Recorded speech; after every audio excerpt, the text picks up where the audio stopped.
Alrighty, so I get to finally talk about this episode releasing, and that does mean quite a bit. Try to walk through and just give an insider's view from someone who did some writing, did some backgrounds for the show. Of course, Lloyd has a lot of plans for this show for future episodes. Production was just all out of whack. There was so many times when the crew wanted to quit and just stalling and all that stuff, and animation wasn't seemingly going to get done. And just it's honestly kind of wild that we even had this to begin with. And been here long enough to know that that's not something that should go unnoticed. So to have this at all is quite nice. And first note for Wa, I remember talking about him, and so he's essentially a character that only says Wa. Appreciate it, but I had it so that, or at least I had an idea that Wa would only say words starting with the letter W, which I found to be still a gimmick, but more versatile, if you will. Also, like, I know like the whole chicken burrito thing is kind of played out in this episode, but as a script writer, I truthfully didn't know how to like work with that at the time. I didn't like know how to balance it out, if you will. So that aspect of the show, like being one of the heavy jokes early in the episode, I think I was relatively inexperienced then. I didn't really figure out how to like. I wanted to sort of have something like that, like recurring bits with the characters, but I wasn't sure how to like balance it out. Also, admittedly, regarding I guess soccer ball and football and all that stuff, they were admittedly probably like the sections I cared about the least when like looking over the script, just because like they're very like on again, off again relationship type of characters, and I just like I'm not about those types of characters. Simply on like from a writing perspective, just it's not only difficult but also a bit uninteresting to me, just because like it always feels like make a move, you idiots, kind of thing. But there should be plans coming over for the future of them, and I will have to put in my effort on these 2 in the future and all that because there are lots of plans for them, and they're gonna be an important part of the show. Although, I did remember that even, like, when reading the script, I was like, "There's too much of these 2." But I could only do so much. I joined kinda late into the script writing phase, so I could only get, like, a light amount of editing done for the overall product here, and I also had, like, this idea with, strawberry, cinnamon, and rose. I actually wanted them I had an idea for them to be, like, minor antagonists throughout the show, like, the whole peer pressure idea, like, I don't know, the stereotypical, like, Mean Girls kinda thing. I thought it'd be fun, and I do like, I guess, a little bit of antagonists in my shows and all that, but given how the overall landscape of, like, I guess, the OC views women and all that, it also would probably not be, like, the greatest direction given how it was perceived. So simply put, it was, dropped just as an idea. I also don't even know who drew that screen. I don't even what the some of these I'm legitimately so unsure of. I wrote the stuff, but it's like a lot of the animation wise, I just genuinely am kinda thrown for a loop outside of maybe the songs and some, like, individual scenes, just because Floyd was very public about their, making of their songs and all that stuff, and very active on VCs and the whole process of making those. So that is certainly something of note regarding the stuff for the future. And yeah, voice acting wise, um, I believe yeah, football is absolutely voiced by Floyd. Voice acting wise, I'm surprised he got that many like people to voice act and not like have much overlap because truthfully, when you're making a show with this many characters, naturally you have an idea of like having a bit of overlap with the characters to lessen the workflow and make sure it's like there's less cogs in the machine and all that, so it's less chance of like this one person coming cutting out and just not doing the work. But it's like Lloyd has a mostly unique cast with like their overall voice direction, and that's very impressive to me at least.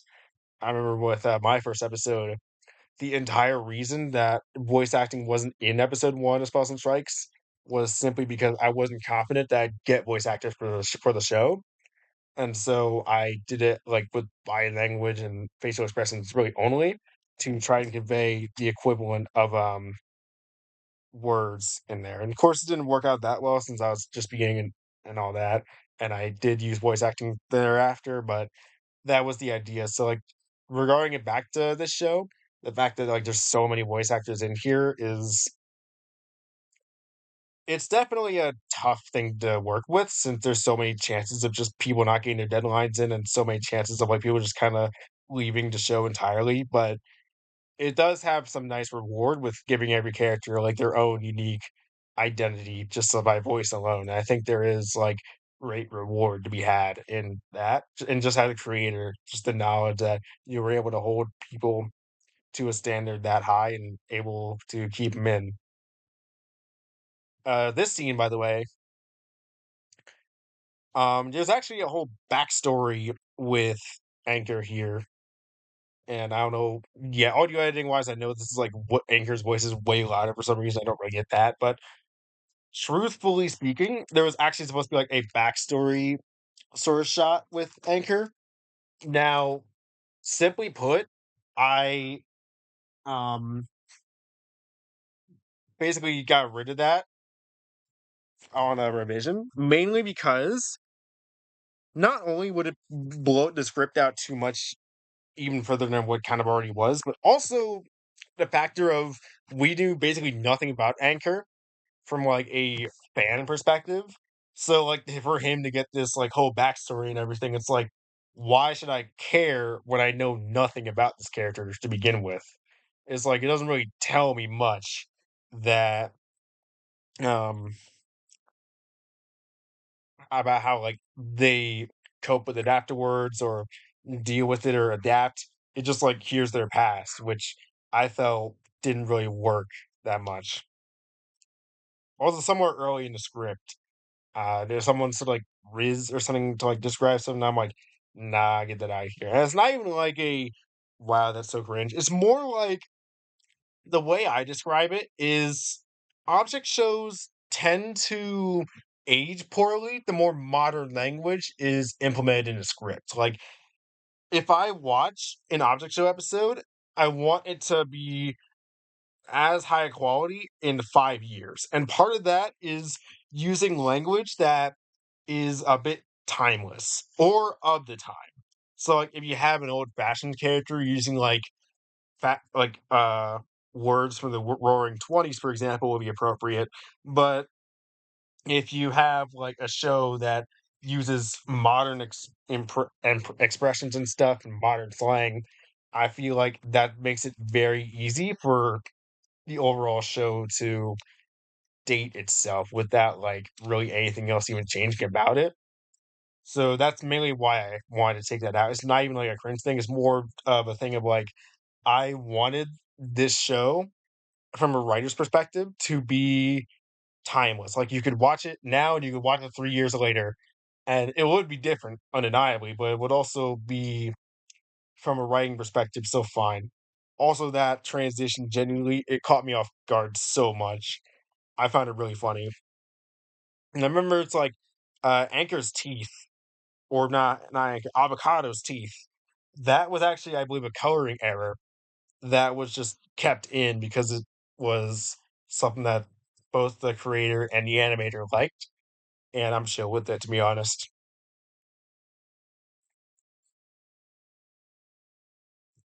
Also, yeah, I remember First Pin, like, I was, kinda concerned that they would just, like, be, "Okay, that's just Pin, but blue." I think the idea was they were gonna think of that first, and then it's a completely different character and stuff. I'm not entirely sold on, like, the asset itself, though. I do wish it had at least some unique quality to it to, like, separate it from just being Pin but blue, but it's basically being entirely carried by the whole personality aspect of the character, which is a bit of a gamble for sure, because not everyone's gonna like the personality of it regardless of what it might be, and even further still, it's always gonna have, like, a little bit of a chip just trying to be compared to a character that's inherently much more popular and much more well known. So I feel like it's the gamble is more for appreciation on a very niche scale within a niche already. Also, Spellbook. This is a fun thing to talk about because Spellbook, very beloved character in the overall FFP server, and I think this is one of those characters that I really like to write too. I like the whole potions and spells and all that stuff. I really like that aspect of the character, and their overall design just it feels like a bit overkill to me. Now I like it, but I also feel that it's weirdly detailed or like accessory oriented when almost all of the regular characters are just kind of like they're objects with not much flair. So at least to me, I really like Spellbook from a writing perspective. I like the personality. I like the ability, the scenarios that I can create with that, and the overall ability to like change the overall story on her behalf because of what she can do and how she affects the game and how she affects the show. But from an asset perspective, I do feel there is a bit of over design going on, and it feels a bit out of place. Now, the assets were made by different people, and of course, like you can see like a huge difference in overall quality between them, not necessarily in, like, how good they are, but more like what kind of shows they would fit best in. Like, if you look at football and spell side by side, it's kinda hard to imagine that they'd be in the same show. Also, like, this shot where it's just, like, it's not necessarily a portal, but just, like, kind of you tore a hole in reality, just be, like, a cloud. I actually really like this. It feels really, like it feels silly and funny in a very understated way. It's like I think the humor just comes straight from the fact that it's so simple and it doesn't like tear the world apart, even though she's literally like doing the equivalent of tearing a hole in the fabric of like space to do this. So I think I like those kind of jokes a lot. Although I wasn't involved in actually making that kind of joke. It was almost entirely on the animators and previous script writers. So at this point as well, I'm not yeah, about to say I remember there's not a whole lot I can say around this point simply because it was kind of a point where I probably wasn't putting in too much involvement into it. Oh, hey, one of my backgrounds. I think you can tell which of my backgrounds are mine just to like do the overall styling of it. I think the show does have very distinct stylizations of the backgrounds, which does help things out. But like, yeah, this is a very close up shot. So like, me personally, I wish the characters were larger within them, but it is what it is. I still have a background feature in this, and you'll get a couple other backgrounds. This one is not of mine.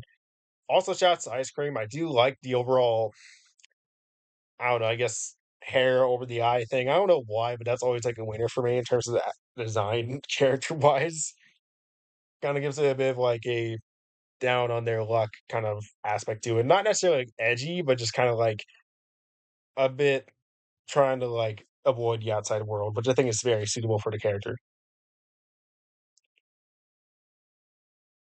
And straight up, there's so many characters to the cast that one of my tasks for like the show was I was to look through the script and essentially get me to figure out what the personalities these characters have and give a couple suggestions. Honestly, some of them I just could not work with because the script really didn't give me a whole lot for everyone, which that makes sense because there's so many of them and only so little time, so much time you can present them, and with so much energy presented for a specific character per se, like the host or the relationships and all that. Some of the characters that are mainly like side attractions were not really fleshed out in this episode, so it was hard to really like grasp a personality for them. But with help of Floyd, I was able to get it all figured out and make sure that what was there was something that could be worked on for the future and worked on for this episode as a whole. So like that fleshed out things and hopefully it will help uh make these characters feel more dynamic in the coming episodes. Because I do think there is something to work with for these characters right now. I don't think they're all gonna be playing and I don't think they're playing now. I just it's just a starting point. I think there has to be like growing pains throughout all of this. And I think the crew in general should recognize that, and I don't think that's an issue. I think that's something that should be acknowledged, and you always gotta start from somewhere, right? It's like, ideally, your first should be your worst. Also, I don't know why the rain even showed up here. Like, it looks like the rain in Mario Kart Super Circuit, where just like 2 frames of it just going on and off too. Like, I legitimately did not write that in. It wasn't in the script. I just think it was added in the post. I don't really know why. So there's that, I guess. Right. Blob. This fella, I was kind of concerned just on the level of like, okay, that is shaped kind of like two, and the color is basically the same. So I don't really like that too much. Again, it's the whole comparison thing where it's like you're putting yourself like to be inherently compared to something that'll be more popular and more well known, and like it'll kind of make you fumble down a little bit in terms of like the object or pecking order. I don't know how else to put it, but it's like I do wish the object was more distinct, if you will.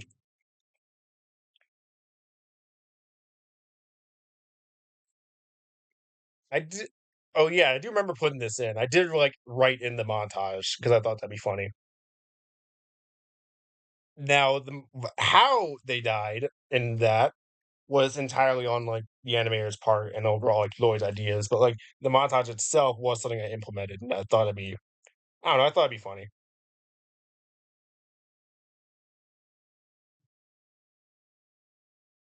Yeah, right, we're talking about recovery. Honestly, hold on. Is this where you enter the power? Yeah, about to say this is something I had in the script as well because I didn't really like how the power was just like immediately able to be on the same conscious as everyone else. So I had them like kind of groan and all that stuff for their first words. Simply put, I didn't think the power should just like be immediately on the same level, even though like in the future they maybe plan to. But I want it to be kind of like a newborn growing up because that's kind of what it is in terms of the character. Because Spellbook basically just accidentally released Pandora's box, if you will. Ah, there's ice cream. What a shift in animation, by the way, shift where it's like the power gets this whole like elaborate transformation and the ice cream just like forms.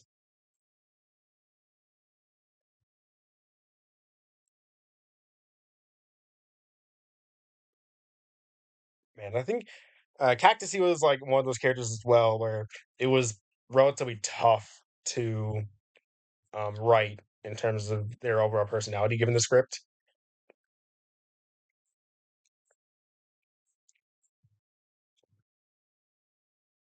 Oh, there you go. Oh, wait, it's Prickly Pear.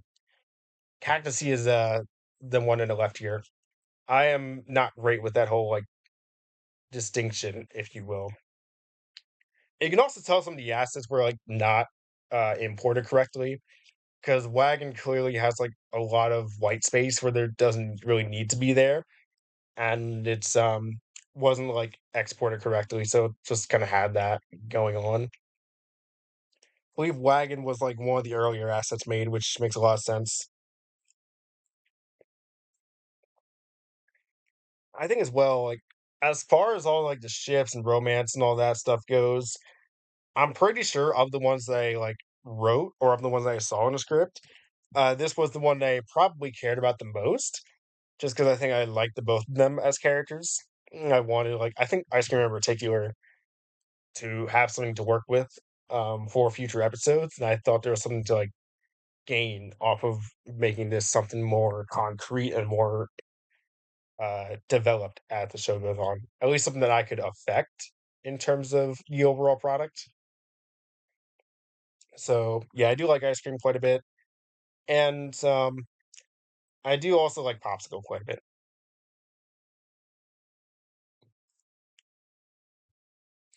Right. Okay, so you know how Beanie is talking about like their dog. Something about object shows that intrigues me is the idea that like there's objects as like the overall humans in terms of like the replacement. Animal wise, I think that should be the same case too. I don't think there should just be like regular dogs or regular bears in the show. I do feel like there should be like equivalents, but maybe objectified a little bit. Like make the birds like or make the birds be like origami cranes, for example, or like make the salmon like the equivalent of Swedish fish, that kind of thing. Where it's like it still like represents the animal, but it's like an objectified version of it that makes more sense in the overall world. That is at least my take of it, although I know that's not going to be something that everyone will agree with.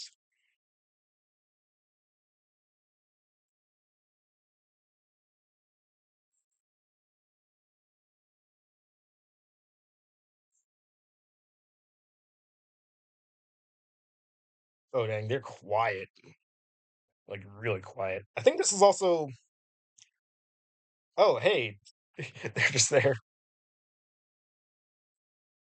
Oh, also, one of my things with these two, the host, if you will, one of my critiques was actually going. It was actually essentially language that they used because I didn't like how they used modern slang, not because of like the timeless argument, but more because these are objects that are like kind of outside the planet, outside of like their overall landscape.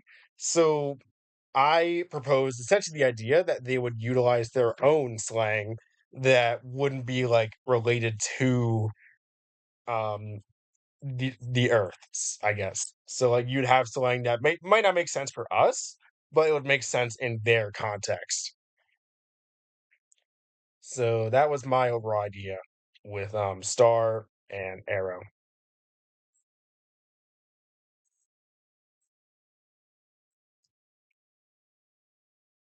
Oh yeah, I forgot. Like I think it was like a hosting thing with Pencil as far as the characterization goes. Like maybe trying to. I think it was like a popularity thing. Like they want to like impress people or whatnot. And I thought there was something interesting there. Although I don't remember how much it was even pushed. The problem with like talking about a lot of these guys is that as far as the now goes, the thought process for a lot of these characters is relatively simple, and it basically translates onto the screen about as much as it could be for now.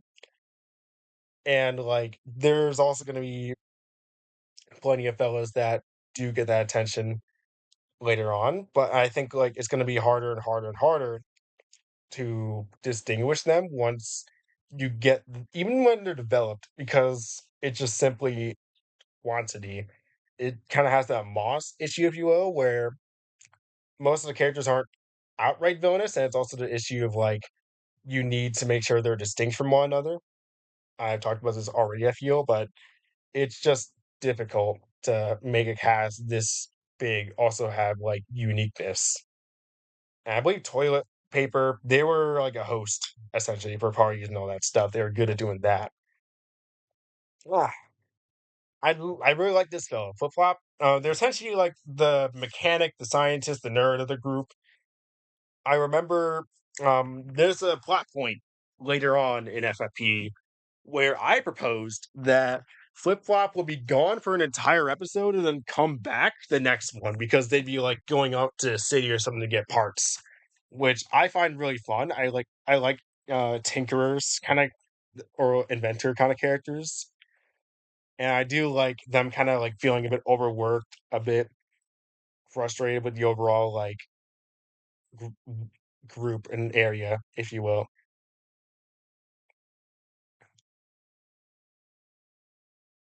Yeah, hooray for Plunger's back. Now, if you want to listen about me, Plunger and like the fangs on object show characters are something that I kill for. Like I don't know why, but I love fangs.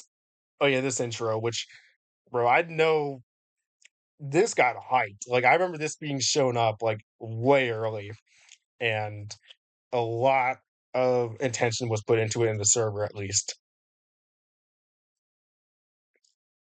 So this definitely meant a lot to the overall crew and probably to Floyd especially, this fella. And yeah, we got the intro now. So it's very animatic battle, but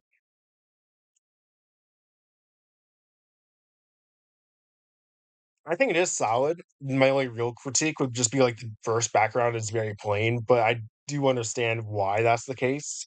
Just to keep things like simplified and make sure the production goes on somewhat smooth. And that was also pretty good. Overall, though, like the transition to the show's logo. I really do like the logo, showing off the host and stuff, and just like the color palette's solid. I really like how sketchy it is, like how it looks like kind of scribblish, how like homegrown it feels, which is very appreciated.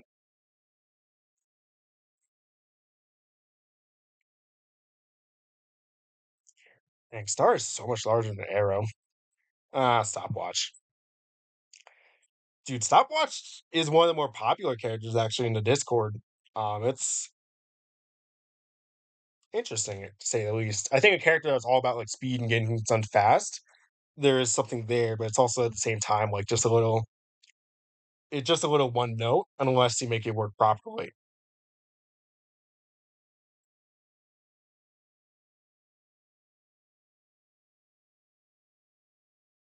Yes, this fella, will leave his underpants.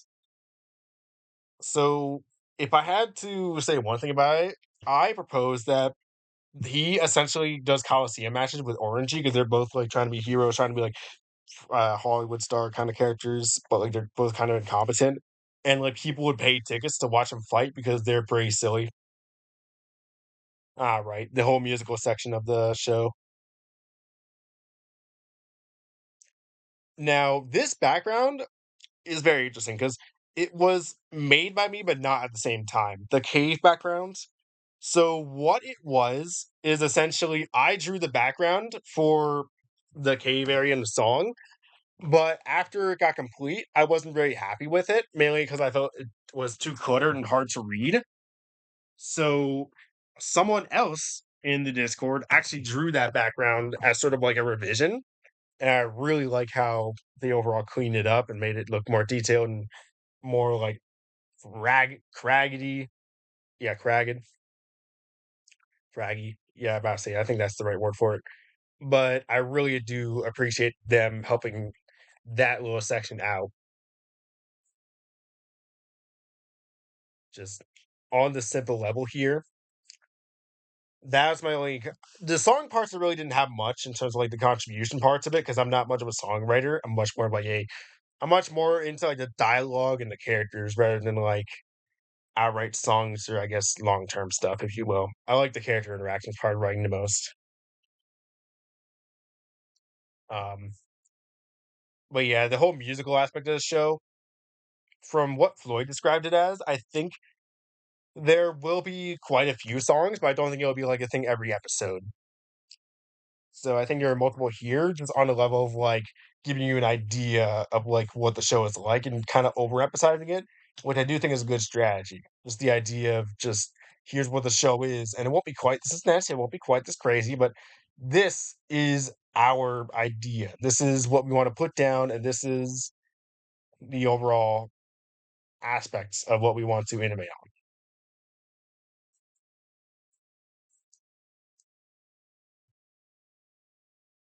I mean, I didn't even notice that part of the script, like these objects having parents. That's always an interesting aspect to me. It's like, how do objects of characters exist? Like, how do they get born? Like, are they built? Are they like created in a certain area and like auctioned? I don't know. That sounds weird, but are they just like formed from like spirits or something like that? Like maybe all the objects are possessed. I don't know.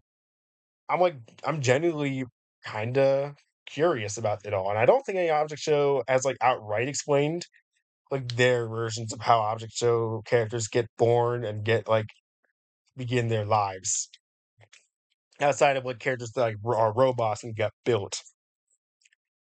Which now I think that's an extremely tricky subject, so I completely understand why that aspect is not dealt with.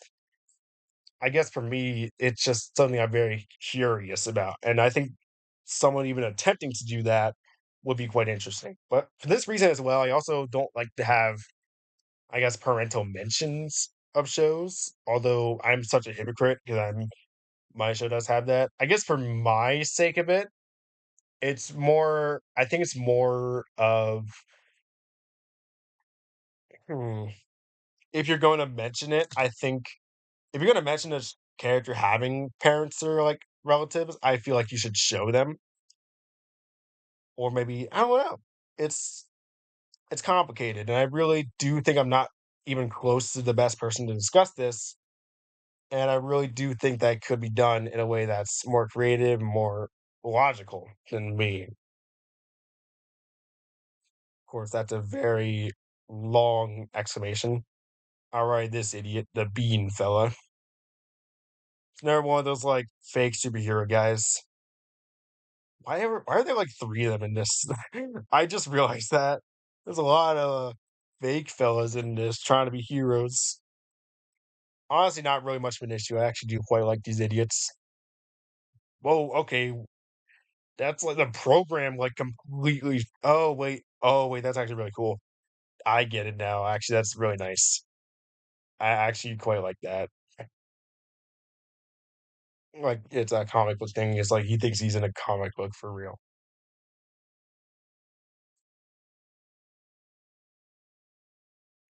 Also, of course, like, as was said by Floyd, I think already, there were so many different, like, aspects of the animation that we didn't really know what the heck, like, even was the goal with how the show should look.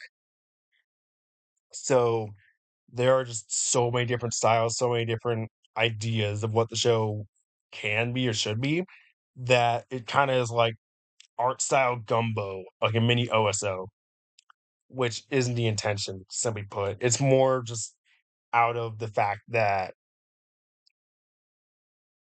given the overall production timeline and the overall lack of a basis on what to make these shows or make the, show look, it's pretty much inevitable that it would just lead to something like this where you would just have an absolutely massive amount of difference within the span of 1 episode. Yeah, you can see it's, like, right there. That's a great example where it's like, this kind of animation style, while appreciated, just doesn't really match what I believe FFP was, going for.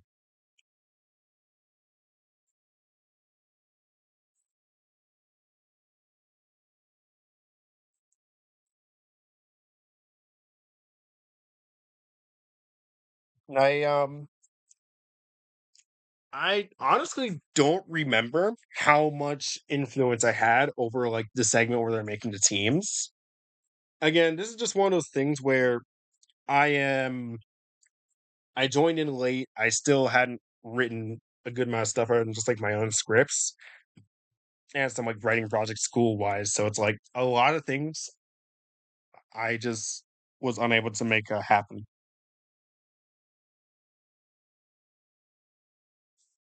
I you know what I thought this song was, actually? This song almost sounds to me like the opening of Solstice for the NES, because the Fallen Brothers are absolutely crazy and just make the craziest, most amazing music you've ever heard for, like, games that absolutely do not deserve it. Right, whole, like, Blob is a therapist aspect to the character. I'm gonna be honest, I don't really like that direction, just given on the fact that it's like, I don't like a character, I guess, guiding others as, like, their personal trait. I kinda wish it was, like, more naturally assigned to characters who are caring or some, like, personal relationships wise, which I think to an extent is the case with, um, the character that Blob was working with, but just, like, a matter of, for me, I would never want, like, I guess, a therapist to be the primary aspect of a character.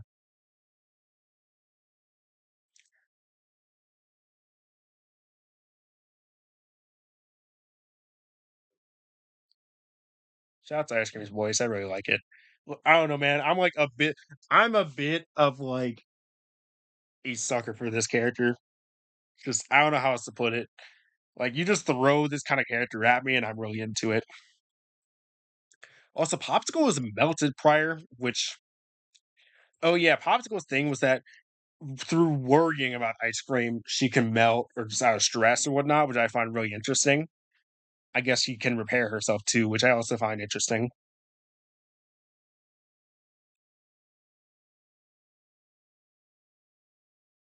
Right, the whole Cinnapin, which by the way, is not something that I necessarily intend for.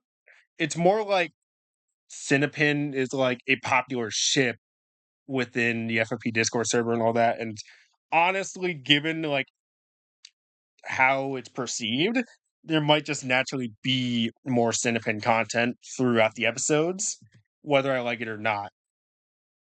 Also, Ushanka. This is a character that I'm very interested in because, first off, they're one of the last characters to get a voice actor, but it's also like Ushanka is essentially based on a Russian object, and they're like a Russian character. And this brings me to the point where I think there's so much potential in like showcasing an object from another part of the world in a tasteful way. I really like it when object shows aren't limiting themselves with like English and American English oral languages and American cultures and all that, or I guess culture of their specific country that they're created from, because object shows exist all around. But I know it can be tough to like do it without stereotyping. But for example, I think it would be really cool to highlight potentially like their place of origin or something that may make sense to them and not to others, just like from how generally they're raised in different locations and all that, and the idea of cultural standards and social norms. I think that's all something that could be very explored upon. Like, imagine, if you will, a challenge that like has to go through the cold, if you will. And Ushanka is the least affected because they're in a very cold environment naturally. Now, again, this could very easily lead to stereotyping. Not all of not all of Russia is a cold place. But I do believe that that could lead to a more whole feeling show where a character that is explicitly from a place that is not America in a show made by like an American stuff is more well interpreted as their country of origin and naturally fits in with the other characters at the same time. So I feel like that I'm very interested in writing that because I think it's going to be a very tough task, and I really don't want to be stereotypical about it. But I think there is a lot of reward, especially in the aspect of like if a person from that country watches your show and appreciates that kind of character, then I think it provides an all new form of audience that is uncommon for this type of genre.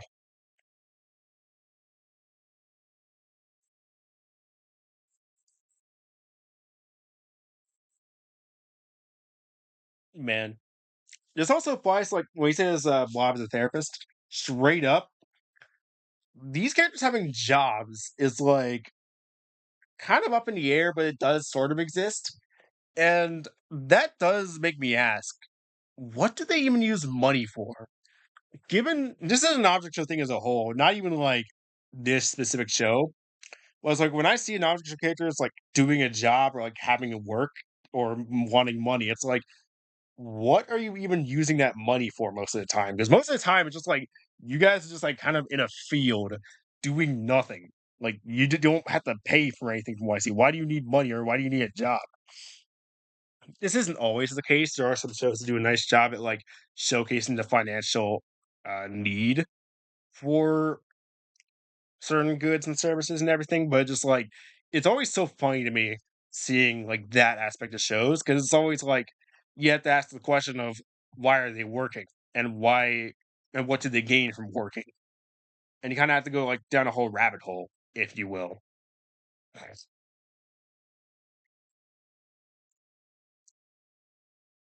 Oh, I guess regarding popsicle and having a British accent, you guys are gonna hate me for this.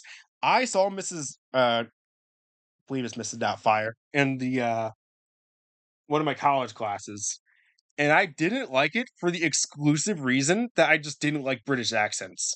Like, I got annoyed at all the characters speaking in a British accent, and that's why I didn't like it, because I just don't like British accents like that, like, as a whole, like, for a whole movie. And I know that is the stupidest, most idiotic, most, like, dumb reason ever to hate, or not even hate, just, like, not like something or be dismissive of it, but my stupid, dumb, idiot brain just kinda thinks of it that way. I don't know why. I guess, like, the best way I can say it is I'm, like, I guess as an American, like, I guess I have been conditioned a bit to, like, have that European superiority complex, like, be partially what I think, Europeans are, like, that whole idea. So it's like when hear, like, a British accent, for example, oftentimes just, like, means, "Oh, these characters think they're above others." They're, like, thinking lowly of people, they think they're the greatest. I think that overall, that's a stereotype. That's an example of, like, something that has formed me into having a negative opinion, something that I really don't that the people that are associated with that really don't deserve to have, and that is admittedly something that is a flaw of mine.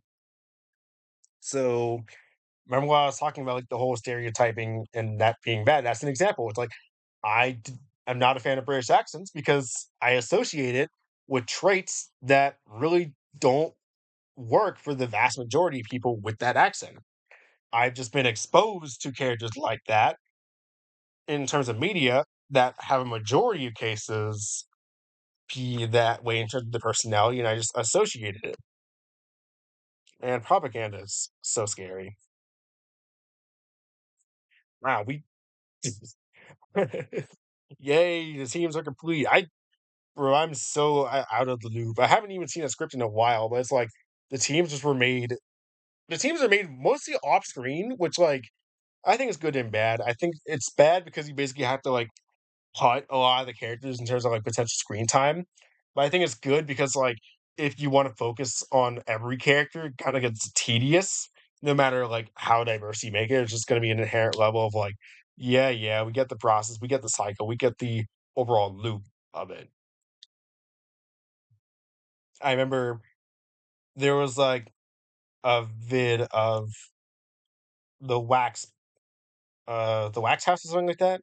House of Wax, where it was like, I believe Tim Burton was like, you can get into this kind of comfortable loop just watching, wax statues burn and drip and just fall apart, and it's just, becomes something that you get used to.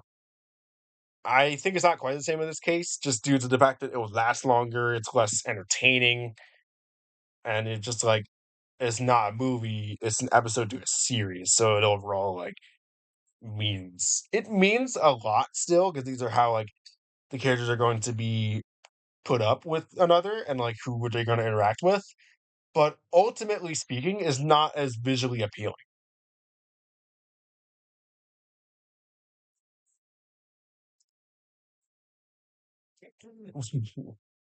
Bro, I think you can kinda tell some of the animation for, like, a bit rushed, which I don't mind at all. I think that it's totally fine to have animation that's a little choppy or a little rushed, just because on the simple level of, like, you want to the whole, like, you make it exist first, then make it good.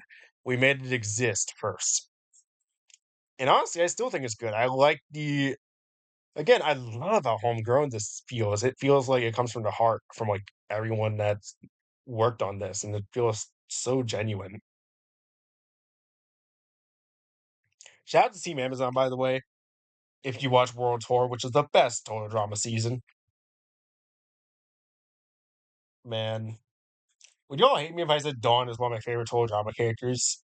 This is unrelated, but when I watched, Revenge, I was like, "Dang, I really like Dawn." And then there wasn't really an object show character like that, so it would then transition to just, "Oh, I wish that she lasted longer in the game."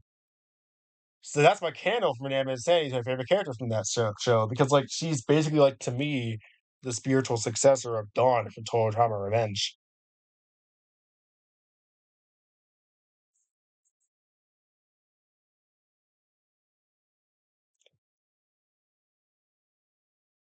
Yeah, to be blunt here, it's actually quite interesting talking about team names now because this is actually something that I am literally trying to figure out right now for another show that I'm in production for. It's like trying to figure out, oh shoot, my what are my backgrounds again? But the whole like team name ideas and how to like go throughout them and what to choose.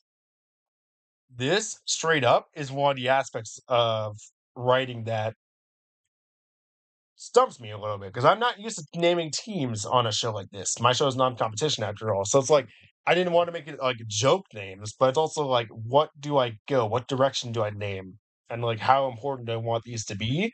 And to that, I actually think is very tough to do. So I do feel there is a lot more that goes into naming teams than what might appear at first.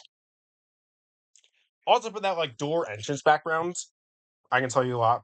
I can tell you right now later on when I drew another background, I was able to hook up another layer to the overall like Adobe Animate type thing, the drawing, if you will, and then just set the opacity to a low point where it just highlight the thing. That I did not do for that background. What I did was I essentially drew a line on that same layer, and I ended up color coding all those wooden planks, which is not ideal. So I'd rather it go the way of doing a separate layer and having kind of like a lighting effect, low opacity for the future. So that background I liked, but also it was like weirdly hard to export in good quality because I think I made it like too thin or something like that in some places. It's oddly a piece of work, isn't it?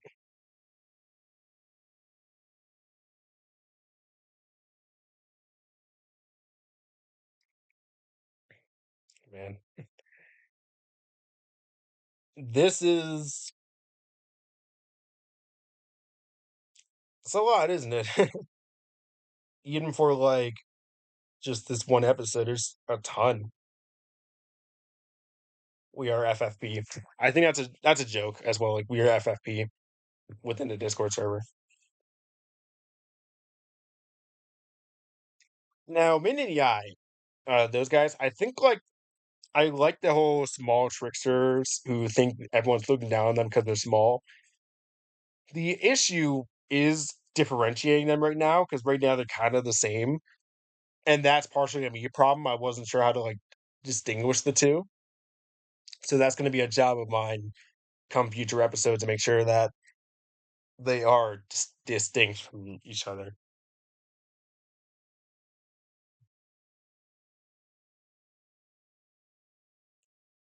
All right, imagine he is. I think a character that I draw. Oh, wait, one of my backgrounds! Yay!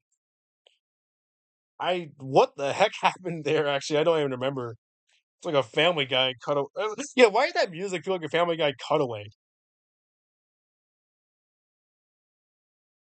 Man, but also I forget my last point, so I guess I'll go to the cereal box. That's like a detective kind of character who like doesn't really use tools or whatnot. Is not the brightest, but is like trying to get on to like the bottom of things. And I really wanted him to have a bigger role simply because I wanted like a detective kind of character to be more involved. Partially because again, that is an archetype of character I really like. The I guess the sort of incompetent detective, like the young detective who is like not necessarily the smartest or the brightest or like has all the equipment, but still puts a lot of heart in and tries to get to the bottom of things, even if it's not necessarily the right answer. Yeah. That by the way, there you go. There's the background I was talking about, the like entrance to the cabin, and you can see like the whole lighting effects that I did, and I think I still have like the line work there on part of it too. So you can tell that was a thing. And I guess for this window background that's showing up right now, I actually drew this as an extra. I wasn't necessarily assigned to draw a background like that. I was just kind of like, nah, screw it. I have some free time. Let me just draw this real quick. Maybe have some fun with it. Just I don't know if it works. If Floyd wants to use it, cool. If not, okay, that's totally fine. And it ended up being used like pretty substantially in the background, which I am very excited about. Really. So it wasn't even like I didn't draw that with the intention of it being put in there. I wanted to be, but I was totally fine with it not being there. But it ended up working out just fine for me. Man, I put with like the flowers and soccer balls pulling up right now. A lot of my research with Spells and Strikes comes with flowers because, like, again, the main character in that show is like really about flowers and everything. So I have to like figure out like the meanings of them and how to like use it into like the language and what they do with it. So that honestly feels like something that I should have wrote like in like a specific kind of flower to work with, just overall get the right meaning down. Because oddly enough, I've learned like a good chunk about flowers just based on, oh, I want my character to be interested in them. Right, right. This is Shadows, by the way, which Lloyd was working on for quite a while. And I believe this is the thing that kept him going straight up. Like, I think there was a point where he just wasn't really that interested in FFP in terms of working on it, but he was still interested in it as like his vision. But the overall like musical angle was the thing that I believe kept him going and was able to keep the production rolling. And Floyd is a musician, and I mean, there was a I guess a test version, an initial version that was made for this, and then it was significantly changed up for the final release. Which now I expect Lloyd to release the songs. I want Floyd to release the old version of the song just to like see the stark difference in it all. But yeah, you can also tell it's like Floyd Loki was kind of a bit checked out because I do believe a good chunk of this was animated by him. And it's like he didn't bother to make like a separate asset for the drum set, for example. So it's just kind of like you pop it in there just as like a visual thing of clarity. So on a simple level, I think he was Loki a bit checked out animation wise. And I get that. This took so long. And it's like when you take that long, there's so many hiccups and there's so many like issues in production. There's so many like little bits of drama and all that going around, like in and out your server within UOC in general. It's just like it can be hard. It can be difficult to keep it all there.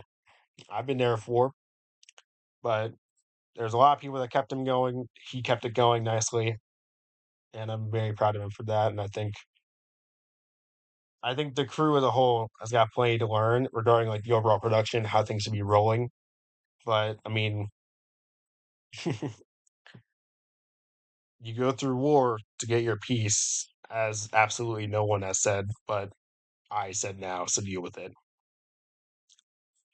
Also, like the best way I can describe soccer ball and football, I think even to Floyd, they're a bit marketable, if you will. Like they're the kind of characters that like Floyd is kind of setting up to be the ones that are sort of thought up when you think of FFP early on. Just the general idea that like these are the characters that are wanted to be at the forefront, give someone something to latch onto, if you will. Like these are kind of like the main stars of the show at the moment. I believe that wasn't the intention per se, but I do believe like as the episode was written and as it was animated and as it was produced, I believe that is one of the main factors of like how I feel about their overall like dynamic in the show right now is that they are two characters that to me are the ones that are like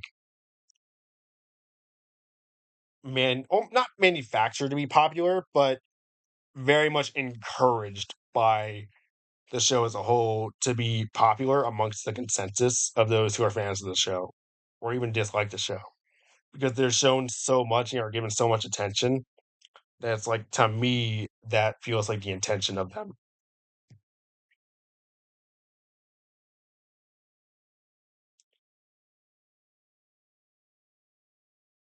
See. And yeah, that was FFP 1A. Yay, I'm on the credits. Yep. Now, yeah, you can see so many different animators popped in for this, and it's just like I think you can tell from there that it's just like, oh, that is a lot of different people, which honestly that is partially an explanation as to why like the style difference is so stark, and you can tell it's like just how many people are like voice acting in this, which is just wild to me. Now, Floyd himself did do plenty of the characters, but it's still a lot of voice actors for all this.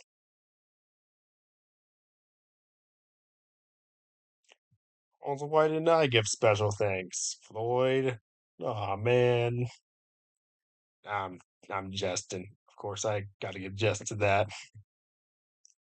It's quite the experience working on episode 1A for FFP. I'm glad it's out. I'm glad I have a place to show my work, and I really do think the show can be heavily modified and improved going forwards. I mean, it's a lot, but as always, you live and you learn. I think everyone on the crew has figured that out. So you can only go up for here, I think. And I got my hopes, I got my wishes, but at the end of the day, it's Floyd that decides what happens. He's the showrunner. He's the guy that makes it. And he should be the one that has final say because his overall vision is what he wants. So I'm just someone that does a little bit of guiding overall as to what that intention is, but it's overall his idea. And when writing the show, it's important to keep that in mind. I don't want to take that over from him at any point. Regardless, this is FFP1A, and this is commentary from a background artist and writer for the show. This will be me signing out.